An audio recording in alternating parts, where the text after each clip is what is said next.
श्री गुरुभ्यो नमः। हरि ओम श्री महागणाधिपतये नमः। श्री महालक्ष्मी नारसिंहदेवताये नमो नमः। మనకి ద్వాదశ రాశుల్లో ఏ రాశి ఎట్లా ఉంటాయి, వాటి ఫలితాలు ఎట్లా ఇస్తారు, ఏమిటి అని తెలుసుకోవడం అనేది మనకు ఉత్సాహంగా ఉంటుంది. తద్వారా ఏంటయ్యా అంటే ఏదైనా ఇబ్బంది కలిగేటువంటివి వచ్చినట్లయితే వాటిని జాగ్రత్త చేసుకుంటూ ఆ ఇబ్బంది నుంచి బయటపడటానికి కోసమే మనం ఈ రాశి ఫలాలు చెప్పుకుంటూ ఉంటున్నాము. ద్వాదశ రాశుల్లో తులారాశి విషయానికి వస్తే తులారాశి వారికి ఫిబ్రవరి నెల మొత్తం కూడాను అనుకూలంగా ఉంటుంది. ప్రతి పని కూడాను విజయాన్ని సాధిస్తూ ఉంటారు. ప్రతి రంగంలో వారు కూడాను అనుకూలమైనటువంటి వాతావరణం కనబడుతూ ఉంది. అంతేకాకుండా చక్కగా ఈ రాశి వారందరూ కూడాను ఇంట్లో శుభకార్యాన్ని చేయడము, మీ ద్వారా శుభకార్యాలు చేయించడము చేస్తూ ఉంటారు. శుభకార్యాల్లో పాల్గొనడము లేదా శుభకార్యాలు చేయడము ఈ రెండూ కూడాను చేస్తూ ఉంటారు. కాబట్టి చాలా ఉల్లాసమైనటువంటి జీవితాన్ని మీరు గడుపుతారు ఈ రాశి వారి వర్ణంలో, ఎటువంటి సందేహం లేదు. అయితే ఈ రాశి వారికి ఒక్కొక్క రంగం వారికి ఒక్కొక్క తీరుగా ఉండే అవకాశం ఉంది. కాబట్టి అంటే ఈ రాశి వారు అందరూ కూడా ఇటువంటి విషయాల్లో బాగుంటారు. కానీ ఆయా రంగాలలో వారికి వచ్చేటువంటి లాభాల విషయంలో ఆలోచిద్దాం. వ్యవసాయ రంగానికి వస్తే అటు విందు వినోదాల్లో పాల్గొంటూ ఇటు వ్యవసాయం గురించి ఆలోచించే పరిస్థితి వస్తుంది. అంటే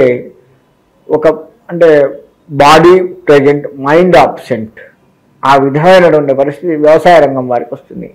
మనము అందరి ముందు ఉన్నాము, అందరితో నవ్వుతూ ఉన్నాము, కానీ మన ఆలోచన మాత్రం వ్యవసాయం మీద ఉంటుంది. అయ్యో నేను ఇక్కడికి వచ్చాను, వాడికి ఒప్పచెప్పాను, నీళ్లు పెడుతున్నాడో లేదో, మందు కొట్టమన్నాను, కొట్టాడో లేదో, ఇట్లా మన ఆలోచన అక్కడ ఉంటుంది.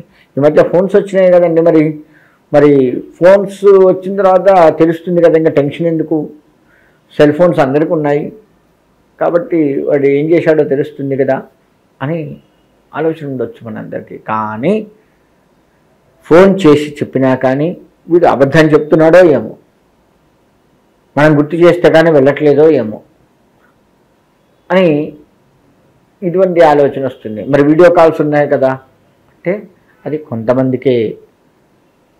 అక్కడికి వెళ్ళి ఉదాహరణకి పొలానికి మందు కొట్టమన్నాం, అక్కడికి వెళ్ళి కొడుతుంటే ఆ కాసేపు వీడియో కాల్ చూపిస్తాడేమో, తర్వాత కొట్టట్లేదేమో, ఇటువంటి ఆలోచనలతో కూడుకొని ఉంది. నెట్వర్క్ అందకపోవడము అదే సమయంలో ఇలా ఏదో ఒక రకమైనటువంటి ఆలోచన వ్యవసాయ రంగం వారికి ఎక్కువగా ఉంది. విందు వినోదాల్లో పాల్గొంటారు, అన్నీ ఉంటాయి, కానీ ఆలోచన మాత్రం మనం చేసేటువంటి ఆ వ్యవసాయం మీద ఎక్కువగా దృష్టి పెట్టే పరిస్థితి వీరికి కనబడుతూ ఉంది. విద్యారంగం వారు కూడాను అంతే, చక్కగా అన్నిట్లో పాల్గొంటూ ఉంటారు, అంతా బాగుంటుంది. చదువు విషయంలో శ్రద్ధ వహించాలి విద్యారంగంలో ఉన్నటువంటి వారు, చదువుకునేవారు కావచ్చు, విద్యను బోధించేవారు కావచ్చు, టీచర్స్, లెక్చరర్స్ ఎవరైనా కావచ్చు, ఆడవారు మగవారు ఎవరైనా సరే విద్య బోధించే విషయంలో జాగ్రత్తగా బోధించాల్సిన పరిస్థితి వస్తుంది. ఎందుకు మరి జాగ్రత్తగా అంటే ఇక్కడ చదువుకున్నవాడి మీదనే మీరు దృష్టి పెడుతున్నారు, కానీ చివరగా కాస్త మామూలు చదువుకున్నటువంటి వాడు కానీ అసలు చదువుకున్నటువంటి వాడి మీద దృష్టి పెట్టకపోవడం వల్ల అదే సమయంలో టీచర్స్కి, వాళ్ళకి లెక్చరర్స్ అదే సమయంలో స్కాడ్ రావడము, లేదు మీ పై అధికారి రావడము, చెక్ చేయడము, కరెక్ట్గా ఎవరైతే చదవరో వాడినే పిలిచి ఇప్పుడు ఏం చెప్పిందిరా టీచరు అంటే వాడు చెప్పలేకపోవడము, తద్వారా మీకు కాస్త చికాకులు కలగటము. ఈ విధంగా ఈ టీచర్స్కి అంటే ఉపాధ్యాయులకి, ఆడవారు మగవారు ఎవరైనా కావచ్చు, టీచర్స్ అంటే చిన్న స్థాయి నుంచి 1వ తరగతి దగ్గర నుంచి లెక్క వేసుకుంటే పెద్ద పెద్ద డాక్టరు, కలెక్టర్ వాళ్ళకి చెప్పే విద్య విషయంలో అయినా సరే, అంటే ఎక్కువ పెద్ద చదువుల వరకు కూడాను ఈ విధమైన పరిస్థితి టీచర్స్ కనపడుతూ ఉంది. కాబట్టి అక్కడ కాస్త జాగ్రత్త వహించండి. విద్యార్థులు కూడా అంతే, ఎప్పుడు ఏది చెప్తున్నారో దాన్ని చాలా కష్టపడి టీచర్స్ చెప్పేది మైండ్లో పెట్టుకునే పరిస్థితి వీరికి కనపడుతూ ఉంది. రియల్ ఎస్టేట్ రంగం వారికి అనుకూలంగా కనపడుతుంది. కాకపోతే వీరి కింద ఎవరైతే పనిచేస్తున్నారో వారు సక్రమమైనటువంటి రీతిలో పని చేయకపోవటం వల్ల మీకు అంత చెడ్డ పేరు వచ్చే అవకాశం ఉంటుంది. మీరు మరి మేమే కష్టపడుతున్నాం, మా కింద ఎవరూ లేరు కదా అంటే మీరు అనుకున్న సమయానికి అక్కడ చేరుకోలేక టైం సెన్స్ లేదు అనే పేరు ఒకటి వీరి మీద కనపడే అవకాశం ఉంది.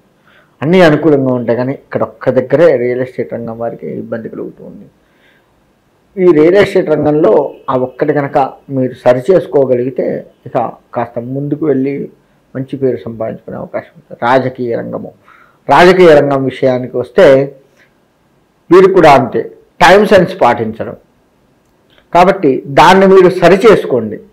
అనుకున్న సమయానికి 5 నిమిషాల ముందే ఉండేట్లుగా చూసుకోండి. ఉదాహరణకి ఏదైనా ఓపెనింగ్ ఉంది, 7ంటికల్లా వస్తా అన్నవారు మీరు 5 నిమిషాల తక్కువ 7ంటికే మీరు అక్కడ ఉండేట్లుగా ఆలోచించుకోండి. ఎందుకు అంటే అనుకున్న సమయాన్ని అనుకున్నట్లుగా కంటే 1 నిమిషం ముందు, అంటే ఒక 5 నిమిషాలు 10 నిమిషాలు పావు గంట అలా ముందు ఉండడం వల్ల మీకు కొంత కొత్త పేరు తెచ్చే అవకాశం వస్తుంది.